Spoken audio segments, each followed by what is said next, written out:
আজকের এই ভিডিওটা আমাদের সুন্নি ভাইদেরকে উদ্দেশ্য করেই করা, যাতে তারা খুশি হয়, তাদের মনটা ফুরফুরা হয়। চলুন কথা না বাড়িয়ে আমরা সুন্নি ভাইদের মন মানসিকতাটা একটু ফুরফুরা করে আসি। মসজিদেতে হামলা করে, মন্দিরেতে পূজা করে, ওরা মিলাদ কিয়াম বেদাত বলে, মিলাদ কিয়াম বেদাত বলে, গীতা পড়ে কি মধুর, জাতির কাছে প্রমাণ হয়েছে ওয়াহাবি জামাত গরু।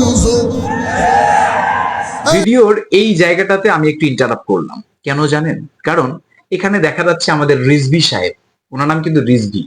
তো উনি কিন্তু ওনার যত বক্তব্য আছে প্রত্যেকটা বক্তব্যতেই ওয়াহাবি জামাত এদেরকে নিয়ে কিন্তু কটূক্তি করে। এটা কিন্তু তার হ্যাবিট। যদি কোনো বক্তব্যে যে ওয়াহাবিদেরকে নিয়ে কথা না বলে, গীবত না করে, তার পেটের ভাত হজম হবে না।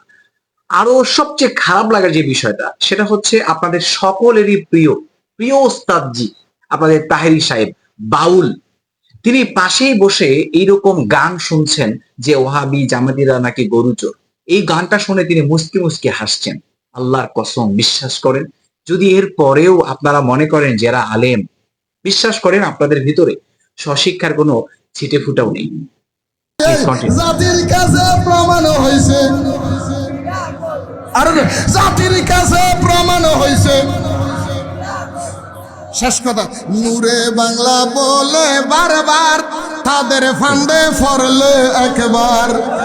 আরে নূরে বাংলা বলে বারবার, তাদের ফান্দে ফরলে একবার। ইনা নাম সব হারাবি, ইনা নাম সব হারাবি, বৃথা যাবে জীবন তোর। জাতির কাছে প্রমাণ হয়েছে ওয়াহাবি জামাত, জাতির কাছে প্রমাণ হয়েছে। আল্লাহ কবুল করো।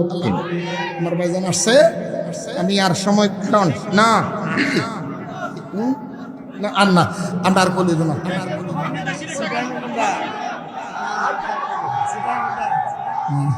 সম্মানিত দিনী ভাই ও বোন আমার, পুরো এই ভিডিওটা দেখার পর আমি শুধু আপনাকে এতটুকুই বলবো, একটু আত্মসমালোচনা করতে শিখুন। মানে নিজেকে নিয়ে সমালোচনা করুন। আপনি কি করছেন, কার পক্ষে কথা বলছেন, কার কথা নিয়ে মাতামাতি করছেন। যত কথা আপনি শুনছেন, যার কাছ থেকে শুনছেন, যত জ্ঞান আপনি অর্জন করছেন, যার কাছ থেকে জ্ঞান অর্জন করছেন, এই জ্ঞান অর্জনটুকু কতটুকু ঠিক আছে? সে যে কথাগুলো বলছে, এই কথাগুলো আসলে কোথায় থেকে নেওয়া, এই কথাগুলোর রেফারেন্স গুলো কি, এই কথাটুকু কতটুকু সত্য, নাকি তার নিজের মন মতো কথা বলছে। প্লিজ এইটাকে একটু নিয়ে চিন্তা করুন।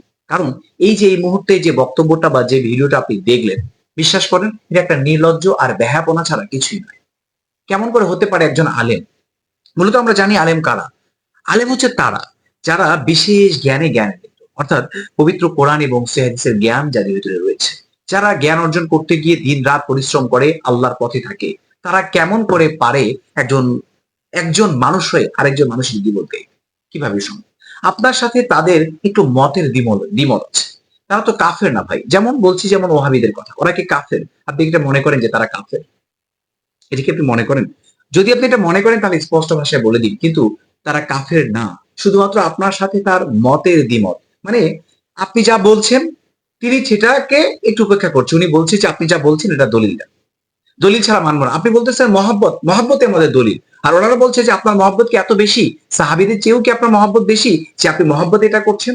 এই যে এই ধরনের একটু যুক্তিতর্ক লেগেই আছে। তো যুক্তিতর্ক থেকে আপনি নিশ্চয়ই তার সম্পর্কে গীবত গাইতে পারেন না, এমন আচরণ করতে পারেন না যে আপনার আচরণে সে কষ্ট পেতে পারে। আপনি কি আলেম?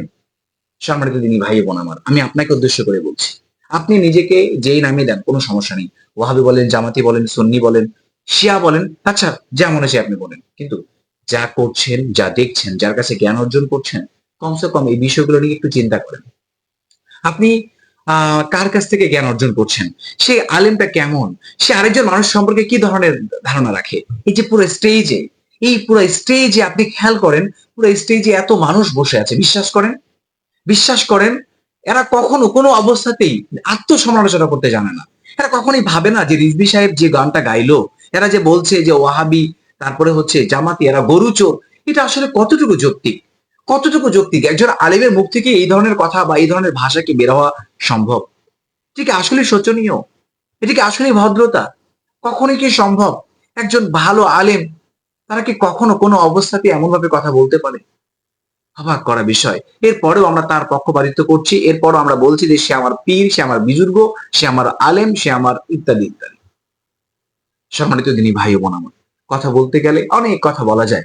আমি শুধু বলতে চাই, আপনি যাই করেন না কেন এতে কোনো সমস্যা নেই, কিন্তু আত্মসমালোচনা করতে শিখুন। আর কিছু না হলেও আপনি যার কাছ থেকে জ্ঞান অর্জন করছেন, যাকে ভালোবাসেন, তাকে কমসে কম বোঝার চেষ্টা করেন যে সে আসলে কোন পর্যায়ের আলেম, তিনি আসলে কেমন, তিনি মানুষ সম্পর্কে কি ধারণা রাখেন, তিনি আপনাকে মানুষ সম্পর্কে কি ধারণা দিতে চান। ওই আলেম যার সম্পর্কে সমালোচনা করছে, এবার আপনি তার সম্পর্কে একটুখানি আলোচনা করতে চেষ্টা করুন যে আসলে যার সম্পর্কে যার বিরোধিতা করছে ওরা আসলে কেমন। এবার আপনি নিজেই খবর নেন। কখনোই আপনার এই বুজুর্গ, হুজুর, পীরের উপর ডিপেন্ড হয়েন না। আপনি মানুষ, সৃষ্টির সেরা জীব, জ্ঞান আছে আপনার ভেতরে। একটুখানি একটু যদি আপনি বিশ্লেষণ করেন, ইনশাআল্লাহ আপনি সঠিক মানুষের খবর পাবেন, সঠিক জ্ঞানের খবর পাবেন। সম্মানিত দিনী ভাই বোন আমার, এ পর্যায়ে কথা না বাড়িয়ে মহান রবের কাছে প্রার্থনা করছি, আল্লাহ যেন আমাদের প্রত্যেককেই বুঝে শুনে জ্ঞান অর্জন করার তৌফিক দান করে এবং সে সমস্ত মানুষের সঙ্গ আমাদেরকে দেয় যারা ভালো, যারা সৎ পথের পথিক, যারা আমাদেরকে সৎ পথে নিতে সহায়তা করবে, যারা সঠিক জ্ঞানের অধিকারী। আজকের ভিডিওটা আমরা এখানে শেষ করব। আর মহান রবের কাছে প্রার্থনা করব আল্লাহ যেন আমাদের প্রত্যেককেই পবিত্র কোরআন এবং সহিহ হাদিসের আলোকে জীবন পরিচালনা করার তৌফিক দান করেন। এই আশা, এই কামনায় আজকের ভিডিওটা আমরা এখানে শেষ করছি। আসসালামু আলাইকুম ওয়া রাহমাতুল্লাহি ওয়া বারাকাতুহু।